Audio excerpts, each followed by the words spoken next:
Hi, I'm Joe Mimran, and welcome back to Export Impact. We've all been hearing for years that the future of retail is online, and the facts are hard to argue. In 2022, Canada's online sales reached about $80 billion. But online markets aren't immune to market forces. With COVID lockdowns lifted and privacy issues making it more difficult for marketers, there has been a slowdown for some online retailers. In addition, new trends have emerged with more and more Canadians growing aware of the social and environmental impacts of the products they buy. They're changing their shopping habits to reflect their values, and retailers who don't respond are in danger of being left behind. My guests today have many thoughts about this growing trend, often called conscious consuming. Twin brothers Byron and Dexter Peart started the online marketplace Goodee in 2019, using their sophisticated style sense and big hearts to curate dreamy home goods with meaning. Their mantra, good design, good people, and good impact says it all. Hope you enjoyed the conversation.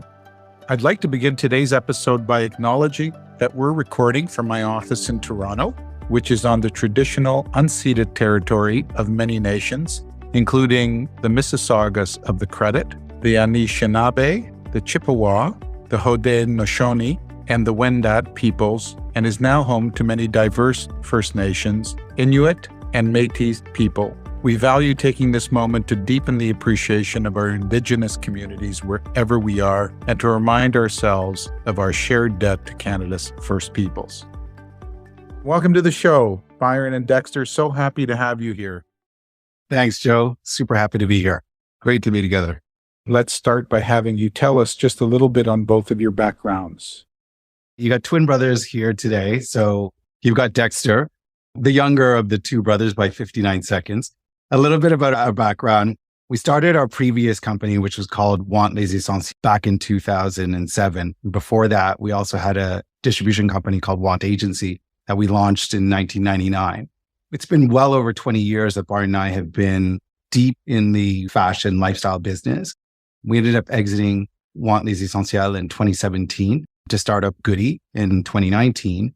It's been a long journey. We've learned a lot. I mean, full disclosure, we've known Joe for many years as well too, just as a peer and a colleague and someone who's obviously been an inspiration to us over the years in the fashion business in Canada as well too. Yeah, we continue on a journey that's about style and lifestyle. Joe, when you brought up about good people, good design, and good impact, it really is what leads the inspiration for Byron and me on a day-to-day basis. It's how we get out of bed. And at this stage of our lives, we love working with good people, and that's really what it's all about. Byron speaking here, and thanks for that question, Joe. I think our mom would actually have something to say to this as well, too. But Dexter and I are born and raised in Canada, coming from a family of immigrants who came to Canada for education, but also opportunities for family as well, too. Our parents actually have a quite academic background. So our mother's a microbiologist and our father was an economist, both working for the government services in Ottawa. They always saw and recognized that we had this creative element to not only ourselves, but our brothers as well, too. We also have an older brother who's an architect and another brother who's in the high-end kids furniture business. So to them, there's nothing genetic that's happening here from the academic side through creative. But what's really exciting is that for them, they always nurtured that in us from a very young age. They provided us opportunities in our personal lives and through our education to discover more of ourselves and what it was that was driving our impulse and influences. We both studied at Western, which some of your audiences might have a connection to. So we went to university and studied economics following our father. But on a side, which I hadn't told my parents at the time, I was taking elective courses at Brescia College in history of fashion and pattern making, because it was also something that was of high interest to it. And I think that continues to be a through line for Dexter and myself personally and with our work, is that we have this extremely high level of curiosity. We're curious about people. We're curious, that Dexter said, about design. We're curious about the world and how it works and what our role is inside it. Being two might be a big role inside that, because I mean, a lot of people go through this period of self-discovery and self-reflection. And I think that we're constantly asking ourselves or pushing each other to ask questions or figure out how we could do things better, how we could be better citizens, or how we could do better business as well too. We are totally passionate about style and design and beauty, probably more than fashion itself. I think someone like yourself, Joe, you could attest to that. Beauty in nature, but then finding beauty in the real world in objects. And I think sometimes We're driven to look at products, at things that surround us at face value, but there's so much more in any product that in our life, whether that's a physical product, a story. And what we're doing is trying to get to that much deeper narrative. It's not easy in these times when everyone's looking for quick, short ways to get across messaging. But I think what's important for us is always to tell the deeper story about why things need to exist. And that's an exciting thing to do through a business and a platform as much as it is to do through an individual conversation as well, too.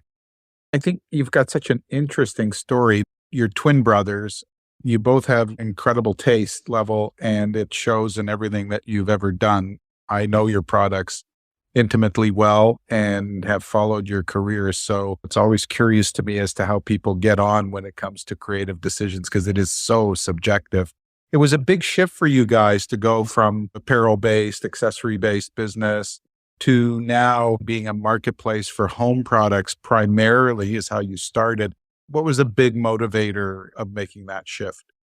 It's an amazing question, Joe. And it's not one that happened overnight. Like when I was saying before about the previous business that we had for 17 years, we had brought a variety of fashion brands into the North American market: Acne Studios, Nudie Jeans, Philippa K, Maison Kitsune. We love fashion. That will never change. But we did see a shift in the market where in the 2010s, maybe after economic crisis, that a lot of products started looking the same. There was a lot of promotion happening in the apparel space. It became harder and harder to find the true beauty that Byron was speaking about, the craftsmanship in the apparel that was being put forward. And we really wanted to have a conversation about things that were built to last. We wanted to have a conversation about products that people would use, and not just one person, but multiple people. And as we started designing our own stores and we've been designing our own homes, we've always had a love for interiors, which I think is a natural evolution of fashion anyways. And we thought that if we were not going to try to completely bend the fashion apparel market to a more sustainable environment, which is tremendously difficult, we thought that the environment of being in home was just going to be an easier conversation starter, a better tableau for us to be able to experiment with our narrative. And so we had started designing a hotel in Belize that we got really excited about right at the beginning of launching Goodee. And it just felt like it was the right place for us right now. And I'll just add one little piece there, Joe. Obviously, when we were ideating on Goodee, we could have never have imagined that there was a pandemic around the corner. And then you just think about the fact that we were early on talking about spaces and how important those spaces are to people.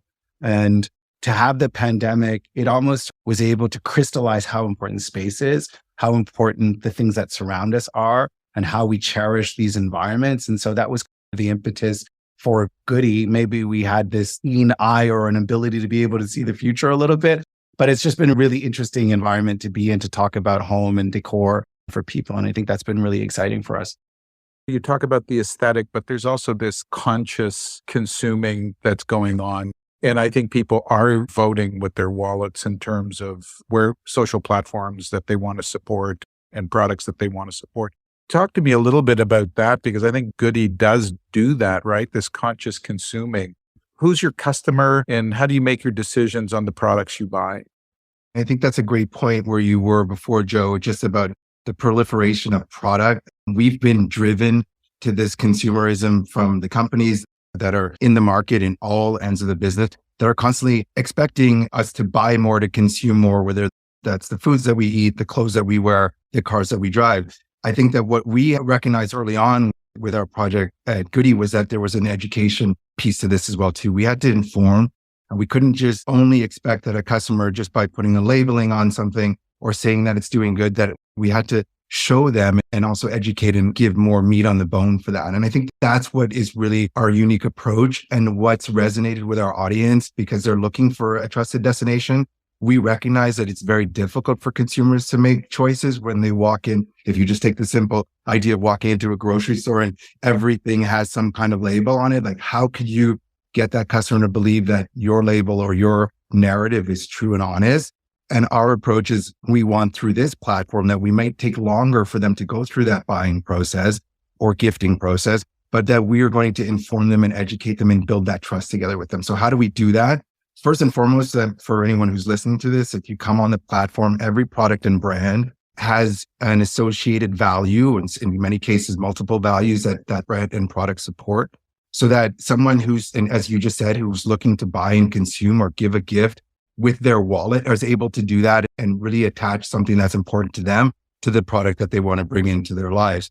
That takes a twofold. One is on the supplier side. That means we have to work together with all of our suppliers and identify what it is that they're doing, where they're making a material difference in their sourcing, in their product development, how they package, how they support their local communities, whichever benefit they're providing. And then on the consumer side, we have to translate that to the consumer as well, too. It was important for us from the beginning to widen the net around the sustainable development conversation. And a lot of times brands, because it's easier maybe, will just talk to recycled plastic or waste reduction. We're inspired by the sustainable development goals is that we identified these 12 causes that we think are important to us. And that through a lot of stakeholder engagement research we did in the beginning, we knew were going to be important to our customer as well, too. But there's over 50 partners on the platform from over 25 countries globally whose products have a ranging of benefits, societal and environmental benefits that we are very inspired by. It's not just for beautiful products, but products that are extremely well made, that are made to be passed on for generations, celebrated in the type of work that they're creating. And we're bringing it all together to make this tapestry of beautiful interior furniture.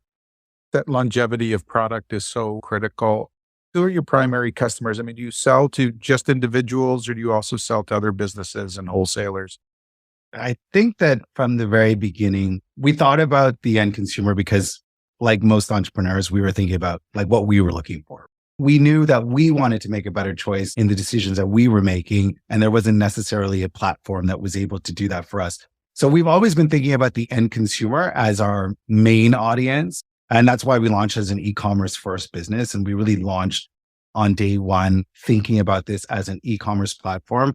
What's actually transpired over the last couple of years, which is extremely exciting, is that while we've been focused on the customer, there's been a tremendous amount of interest from businesses, as well as architects and designers, hotels, just a swatch of different consumer profiles that are showing up. There's no doubt that the majority of our customer base continues to be a typical end consumer. The majority of our business is in the United States as well. We've seen that it resonates obviously on a one-to-one basis as a pure e-commerce business, but we've also seen that in environments like wholesale and trade, and then also business to business. We've also had a lot of traction there as well too. Is there a specific criteria you use when you're vetting products? What do you go through? What's your internal process for making those decisions? We developed our own assessment reporting tool. It starts with a 40-question survey that's done virtual. The thing that Dexter mentioned before, we actually launched in 2019 in May. 9 months into our development, obviously we were locked down. So we had to evolve a lot of our auditing process that we did. It was great because it actually in some ways works better. We're able to speak with all of the employees, the artisans that are working in our partners' ateliers and workshops. What we do is we're looking at everything from the ESG standpoint. So the governance of the company, we're looking at what the ownership structure is. We're looking at who's involved at pay equity.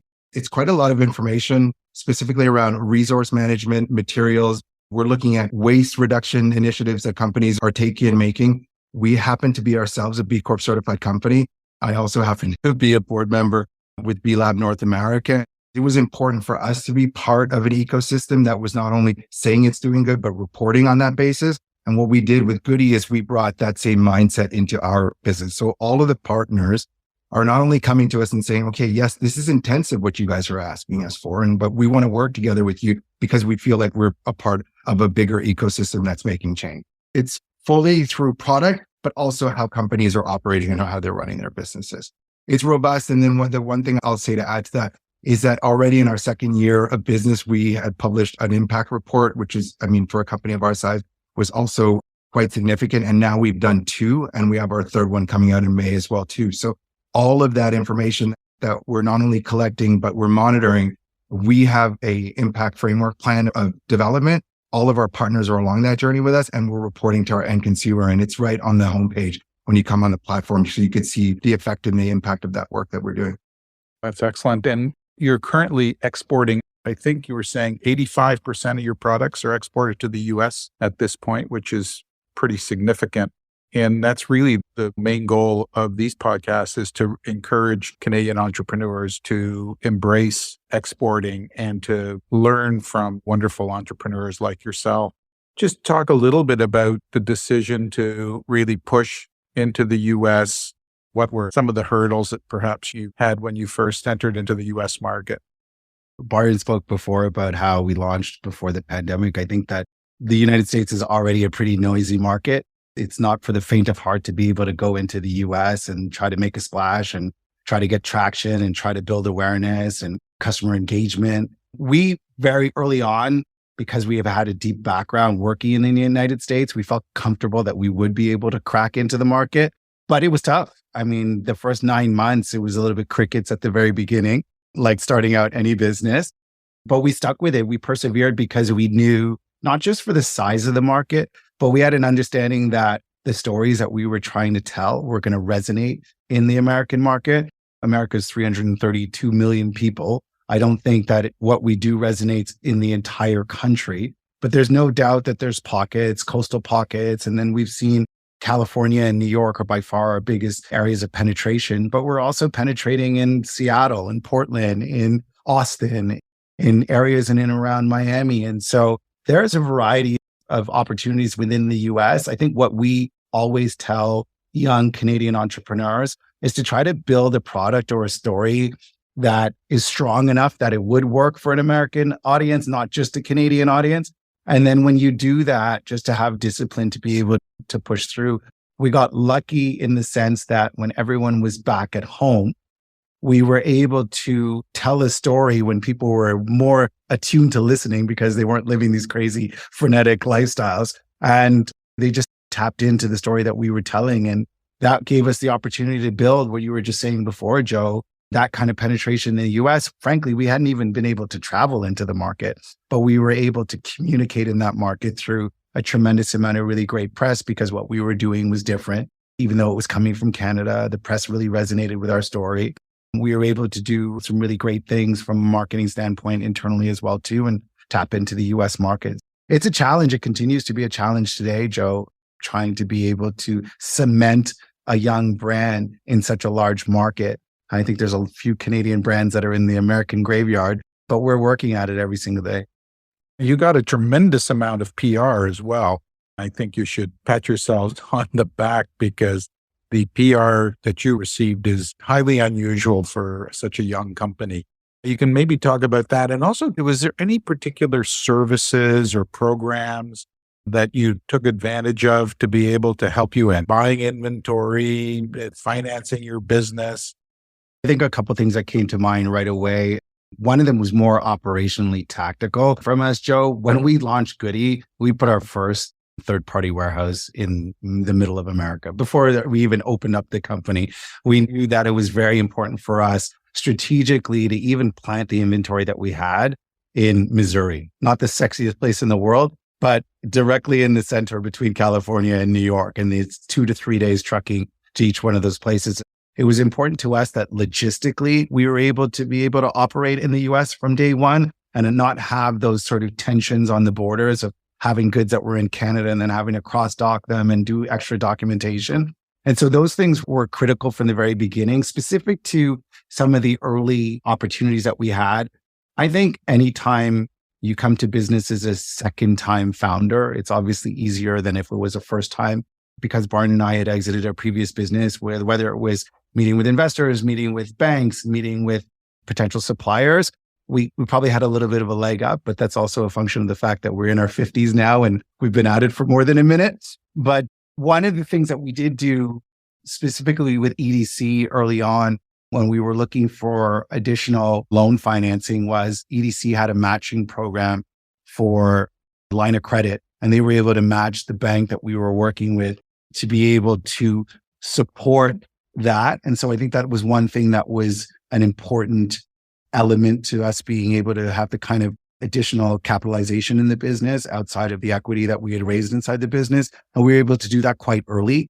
So I think that's one area where we've had some success. Subsequent to that, while we haven't necessarily taken advantage of a lot of these services that have been available, there are so many services, whether it's consulates, and offices in the US. I know that EDC and other program providers have offered us to be able to use their physical spaces at embassies or office spaces where you'll be able to do trunk shows or show your product. And so there's a lot of options that are available to small and medium-sized businesses that they could take advantage of entering the US without having to have an office in the US. And I think that those things are very important to be able to uncover and unearth. And I could say, just from Goodee's standpoint, partly as a function of the fact that I think we did get a lot of press, we have had a variety of different service providers that have reached out to us and offer us those opportunities.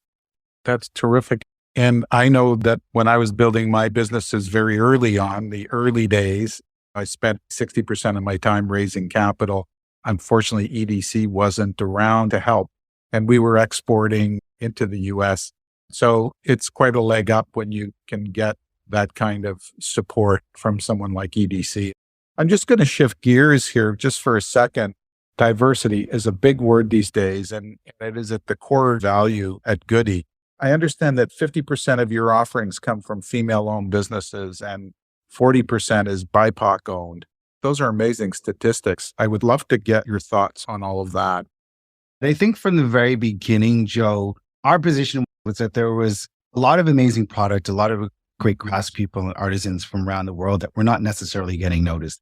When there was conversations now about 15% pledges, we don't look at these as percentages or numbers. We just thought that there's a lot of great stories that are out there. And if we can unearth that, then we can have a conversation about design that just didn't feel as monolithic as a lot of the design that we know right now today. Part of Goodee is about discovery. And so it was really exciting for us to say, there's so many great female creators. There's so many great BIPOC creators. What if we created a platform for them to be able to showcase their creations alongside some of the most well-known or well-aspired brands from around the world? And so it's shown up in the business as 40% or 50%. I think these are things that we find consistent with what the general thesis was and why we wanted to do Goodee in the first place. And those are commitments, I would say, that we've also made as an organization as well, too, that those are the kind of representations that we would like Goodee to be about. Has it benefited your business to be focused in that way? Do you get different consumer sentiment and following as a result? I'm going to let Byron jump in, but the one thing that I'll say is when we talk about those, that's the sales. That's not just the brands that we have on the site. This is the revenue that we're turning over. So when you're asking about who our customers already telling us that's what they want. They're buying from female-led businesses. They're buying from BIPOC-led businesses in these kind of proportions. And so it is rewarding the business because that's what people are saying they want from us. And so that's really exciting for sure. Even just bringing this back to ourselves. So in our earlier stages of our professional development, we were often the only Black brands that were in showrooms or were in buying appointments. And so we had to find our own way. And there were, in many cases, gatekeepers that were maybe not even fully intentionally deciding it. We don't want to work with this brand, but they were just not looking so the consumer could discover, but also for all of these suppliers and makers to feel like there was this destination that they were not only going to be welcome, but that their stories were going to be spotlit, highlighted. And that's a very powerful thing. So yes, we've seen it from the customer side, but from our brand and partners, they're very excited to be part of something that feels different, feels much more global. And so that we're diverse, but it's really changing the landscape of what design looks like. That's a very rewarding thing for us as well, too. It's a good thing you mentioned that you're Black designers because this is a podcast. Nobody would have known that without you mentioning it. So that's helpful. What's next for Goodee? Where do you want to go? What's the future look like? I think a few things. Retail is in our blood. We want Goodee to touch as many hearts and minds as we possibly can. We are in the human business. So while we've just talked about how the first 3 years of the organization has been very much focused on e-commerce, we really think that there's a tactile element to seeing these products, to touching these products, to owning them. We're really excited in the very short term. We plan on doing something in California. California represents over 35% of our business. And so we want to get closer to our customer in California who's already shown that they want to engage with us.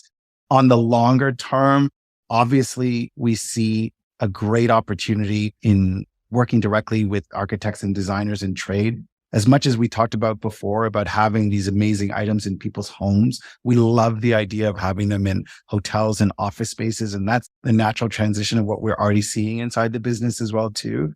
So it's really exciting. I think that if I was to listen to this podcast in 5 years, I'm hoping that you will see Goodee in so many different environments, and it's going to feel super normal. This is going to feel like an obvious conversation about beautiful products made by diverse people, and it's going to seem very normal. And I think we're still at the early cusp of these conversations around ESGs, conversations around diversity, conversations around design, Joe. Like, how many people are really talking about good design right now?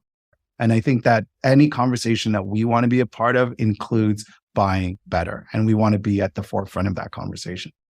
Wonderfully said. What's the one piece of advice that you wish you received when you were launching Goodee? I think probably a revelation and advice is how long it takes to build trust. And that at the end of the day, the great brands, great businesses, great companies, they need to earn trust. And it's incumbent on when creating a business, and we all have seen all these great hockey stick stories of businesses, but they tend to be the ones that are not still around 5 to 10 years later. Building trust is how to build longevity, and it needs to be earned. It's not overnight. We constantly have to reaffirm the work that we do it at the highest quality, always staying ahead and faster, more nimble than the competition, and being true and honest and building the trust, because the audience is super savvy. They're super smart. And we believe that audience will only stick around if we are authentic and trustworthy. Yeah, great response as well. And just fascinating to hear your story and to see how far you guys have come in the very short 3 years that you started your business, to be so well exposed in the US and to make the strides that you've made is really quite amazing. I think you guys do an amazing job. Thank you so much, Byron and Dexter. Thanks for spending time with me today and telling your story. It was a real pleasure. Thanks for joining us today on the Export Impact podcast. If you enjoyed today's episode, we'd love for you to subscribe, rate, and leave us a review on your favorite streaming platform. See you back here in 2 weeks.